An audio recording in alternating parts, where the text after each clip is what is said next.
some interviews with some very exciting people who represent what we think it means to be a professional. Simply put, BlackBerry Pros succeed because they truly love what they do, and they look for the tools and the technology that will enable them to do that. Now, you probably recognize this guy based on the camera flashes going. He is, of course, Vincent Chase on Entourage, but you may not know that this guy is also very busy. He's a producer, he's a documentary filmmaker, he's a drummer in a really kick-ass band. Everybody, please welcome with me, Adrian Grenier, to talk about what it means to be a pro.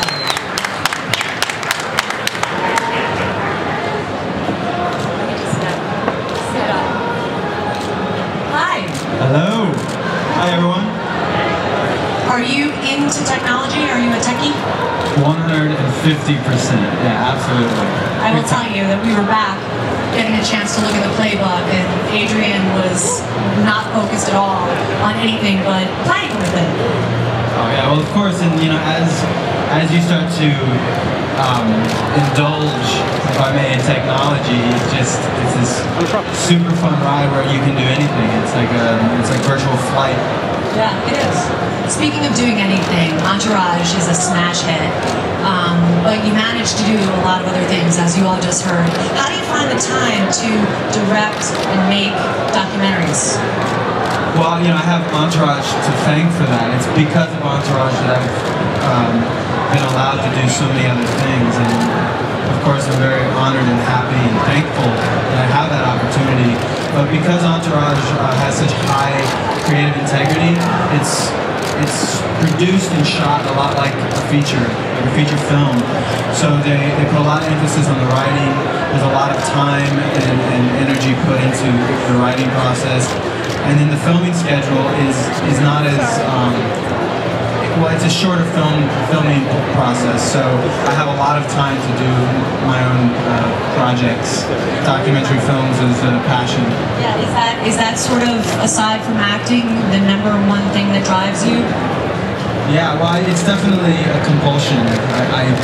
I think all filmmakers will tell you they just have to do it. You know, it's something, I mean, especially if you're making documentaries, they're not necessarily the most lucrative, so you need another job to sustain you while you're, you know, putting your time and energy towards you know, very low budget, high intensity, high passion projects like documentaries. Yeah. Your first documentary was about the search for your estranged father. Can you tell everybody a little bit about your new documentary? Yes, actually, it's been several years, many years, 6, 7, 8 years since I made Shot in the Dark, which was basically the search for my estranged father. I hadn't seen him in over 20 years, and I decided to pick up a camera and go out and surprise! Yeah. And this was before YouTube and before, you know, cameras on your phones. I think it was like one of the first prosumer Sony cameras out, and you know, my film career has actually followed the path of technology, where, you know, as technology has gotten better, I've been right there trying to use it to make films. Right.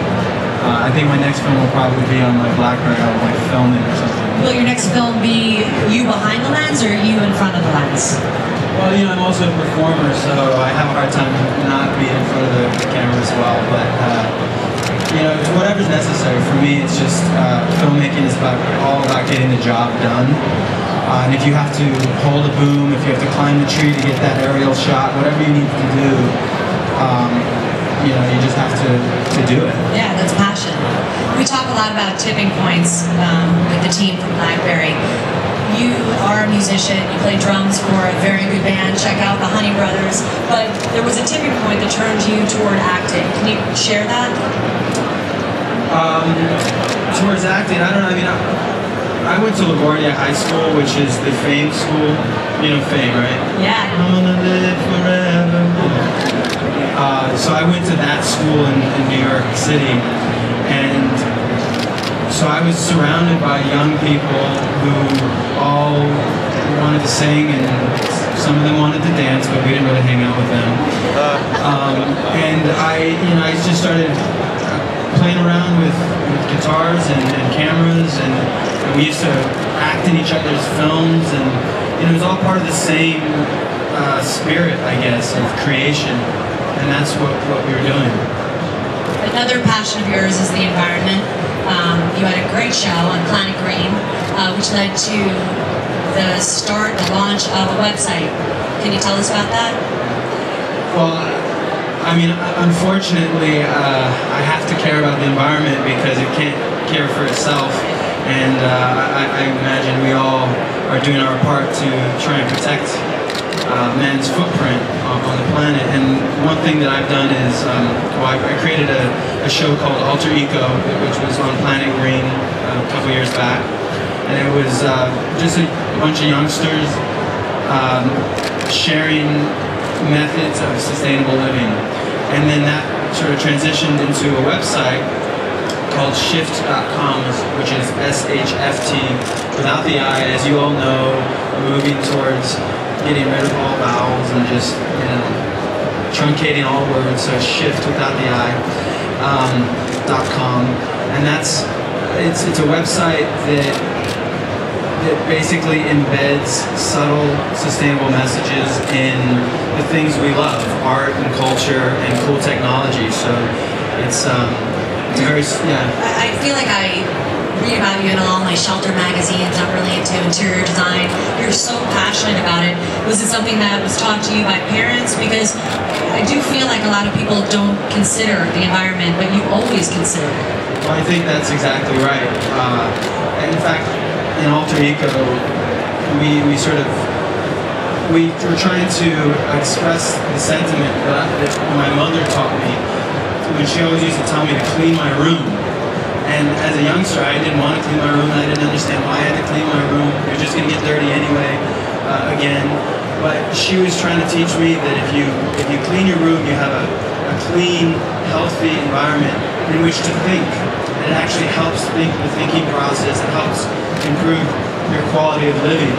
So we sort of translated that, now being an adult, to the community, to the home. Now you gotta clean your home, you gotta clean your... The planet is your bedroom. It's our bedroom, it's our... And so if there was a big mother up in the sky, she'd be telling us to clean our room, and I think that's what we should do. That's great. That's great. So is it fair to say that your mom is your inspiration, or do you have another role model? Yeah, well, my mom is my main inspiration, absolutely. And in subtle ways that I don't think she even intended as well. It's just as a role model. Right. That's the best parenting, huh? When you're not beating us over the head with it, which I try not to. All right, I know you want to know about Entourage. Say it ain't so. It's not ending. Please, Vince. We have one more season, so and I think they just upped to... I think we're doing more episodes. Am I wrong? I think 10 now. 12 now? It started at 6. They went to 8. Now they're at 10. They may go to 12. Is there any chance that if we all got on our BlackBerries, could we keep it live? Yes. I mean, of course, HBO is like any good business. They're responding to consumer demand. So if you guys make a demand, they'll fill it. Tell us about your character. You had a rough ride, dude. You had a really rough season. Was that fun to play Vince as such a mess?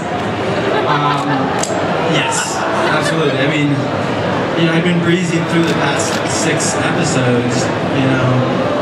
Don't worry. 6 years, you mean? 6 seasons. Yeah, thank you. And so it was a treat to be able to, really get into the darker sides of Vince, which are there. Believe me. And hopefully, we believe you. Yeah, hopefully we'll explore a little more of that this season as well. You and I were talking. Do you get the chance to give input to Doug, or do you know what's coming? Can you give us any sort of nuggets? Yeah, I mean, Doug is so pure. He's a true artist, and I'd say a genius. And with geniuses, you got to be very careful how you suggest things, because they already know everything. So obviously, it's his brainchild. He knows exactly how to make it the show that we all love. So So it's really just about, you know, making subtle suggestions and letting him absorb them and integrate them into the larger picture, which is what he has on his mind. Can you give us a clue as to what it's like shooting that show? Because you guys are the dukes. You roll around LA like you own that town. Do you get to enjoy the benefits of the roles? Well, you know, a little known reality is that I envy Vince and the lifestyle he lives as much as everybody else. I, at the end of the day, have to hang up my hair and realize that I'm not actually Vince, you know. But we did actually, we started Entourage before we shot the pilot. Mark Wahlberg took us all to Vegas, and he's like, "We're gonna give you a crash course in how to live and breathe Entourage." So you guys are right in the heart right now in Vegas of the Entourage spirit. And what happens in Vegas, I'm assuming, on that weekend stay? I'm not going to be mean about it. I promise. Can you tell us a little bit about the relationship between you guys? Is everybody? I know Kevin. I know Kevin Connolly. He reminds me of his character. Are you guys?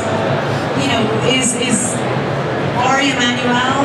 You know, I just want to hear a little bit about the guys you play and the real guys. I think everybody on the show is a tremendous actor, and you know that when you see how very different they are from their characters. Obviously, there are elements within each of those guys, you know, they conjure for the characters, but I mean, I think we all, and one thing about all those guys is they're all from the East Coast, so they all have that genuine East Coast sensibility, which I think really helps to congeal the bond amongst the characters. We cannot get enough of Entourage. Is Vincent going to get it together? Do you guess? Do you hope? I couldn't say. I don't know. Do you want to see him sort of get back on top, or do you sort of like... Only eventually. Only eventually. Everybody loves a comeback, but not quite yet. All right, everybody, please say thank you to Adrian Grenier. It's been a joy. Thank you all for joining us here at CES. I want to tell you about some other really fun interviews with real pros. But first, I want you to check out BlackBerry's official Facebook page for more content with our BlackBerry Pros. And then today at 4 o'clock, I will be having a very in-depth and current conversation with Piers Morgan. He announced his first guest today. It will be Oprah Winfrey, so there'll be lots to talk about with the new Larry King, Piers Morgan. And then tomorrow, hip-hop artist and actor Common will be here at 2 o'clock, so come on back. He's very hot and very talented.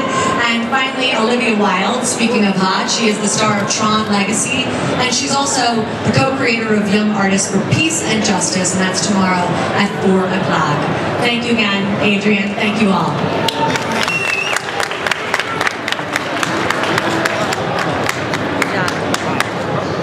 Please. It's like, just see where that's going.